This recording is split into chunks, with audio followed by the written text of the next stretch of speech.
एक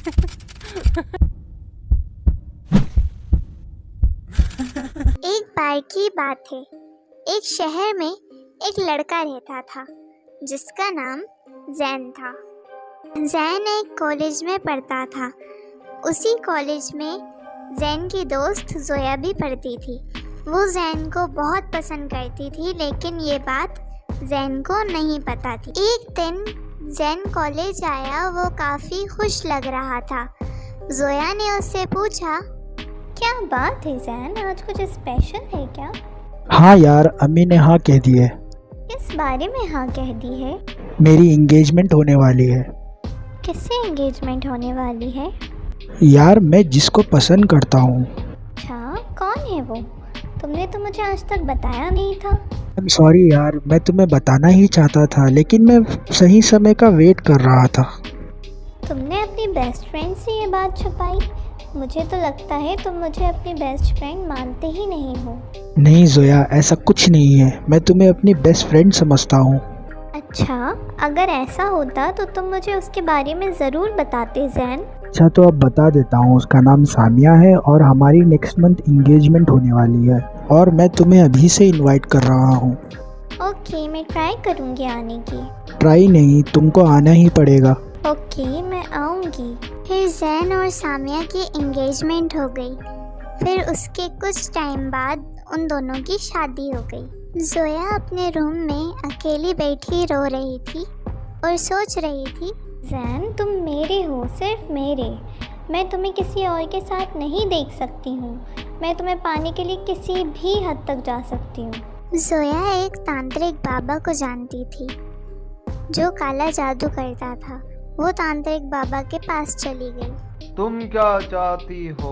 बाबा, मुझे सामिया से छुटकारा चाहिए। उसने मेरी ज़िंदगी बर्बाद कर दी है।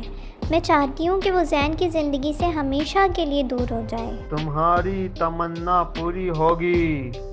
ये काला जादू सामिया पर असरदार और उसकी ज़िंदगी में अंधेरा छा जाएगा। फिर इसके बाद से सामिया की तबीयत खराब होने लगी और उसे अजीब सपने आने लगे।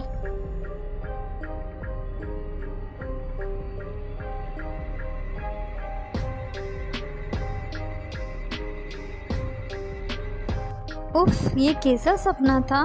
सुबह जैन ने सामिया से पूछा, सामिया, क्या हुआ? तुम्हारी तबीयत ठीक नहीं लग रही है, क्या बात है? जैन, मुझे अजीब ख्वाब आते हैं। कोई मुझे मारने की कोशिश करता है। मुझे बहुत डर लग रहा है। तुम फिक्र मत करो सामिया, मैं तुम्हारे साथ हूँ। हम कल सुबह डॉक्टर के पास चलेंगे। फिर जैन सामिया को डॉक्टर के पास ले गया।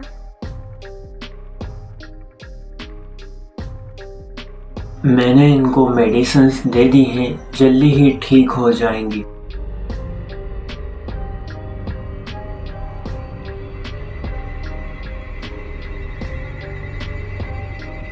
जब जैन ऑफिस से घर वापस आया तो उसने सामिया को हर जगह ढूंढा, लेकिन सामिया उसे कहीं नहीं दिखी। फिर वो उसी रूम में गया तो सामिया रूम में उधर मुंह करके खड़ी हुई थी। जैन ने सामिया को आवाज़ लगाई। क्या हुआ सामिया, तुम ऐसे क्यों खड़ी हो? लेकिन सामिया ने जैन की बात नहीं सुनी तो जैन ने फिर से सामिया को आवाज़ लगाई। सामिया, क्या हुआ? तुम जवाब क्यों नहीं दे रही हो? फिर जब सामिया ने जैन की तरफ देखा तो जैन उसको देखकर डर गया। सामिया की शक्ल एक भयानक चुड़ैल में बदल गई थी। फिर सामिया बेहोश हो गई। जैन अपने फ्रेंड आदिल से मिलने के लिए गया और उसे सामिया के बारे में बताया। तो आदिल ने उसे एक आमिल मौलाना राशिद साहब के बारे में जैन को बताया और उनका पता भी दिया। ठीक है, मैं सामिया को उनके पास ले जाऊंगा। फिर जैन सामिया को आमिल साहब के पास ले गया। जैन की बात सुनकर आमिल साहब ने कहा, ये काले जादू का असर है। किसी ने अपने बुरे इरादे से ये सब करवाया है। मैं आज रात को अमल करूँगा ये पता लगाने के लिए कि ये सब किसने कराया है और क्यों। फिर आमिल साहब ने अपने अमल के ज़रिए पता लगाया कि ये सब किसने करवाया है। ये सब ज़ोया का किया हुआ है ज़ैन, उसने तुम्हें हासिल करने के लिए ये सब किया। मैं इस जादू को ख़त्म करने के लिए कल अमल करूँगा। अल्लाह ने चाहा तो सामिया ठीक हो जाएगी। फिर आमिल साहब ने अमल किया और सामिया धीरे धीरे ठीक हो गई। ज़ैन और सामिया ज़ोया से बात करने के लिए उसके घर गए। ज़ोया, तुमने ये सब क्यों किया? सामिया ने तुम्हारा क्या बिगाड़ा था? ज़ैन, मैं तुमसे बेइंतहा मोहब्बत करती थी। मैं तुम्हें किसी और के साथ नहीं देख सकती थी। ज़ोया, मोहब्बत ज़बरदस्ती नहीं होती। तुमने गलत रास्ता चुना। अब तुम्हें अपनी गलतियों का सामना करना पड़ेगा। ज़ैन, सामिया, तुम दोनों प्लीज़ मुझे माफ़ कर दो। मुझसे बहुत ही बड़ी गलती हो गई है। मुझे ऐसा नहीं करना चाहिए था। ज़ोया, हमने तुम्हें माफ़ किया। अल्लाह तुम्हें हिदायत दे। ज़ोया, अपनी ज़िंदगी को नए सिरे से शुरू करो। अल्लाह तुम्हारा साथ दे। मोहब्बत और ईमान से हर काले जादू को मिटाया जा सकता है।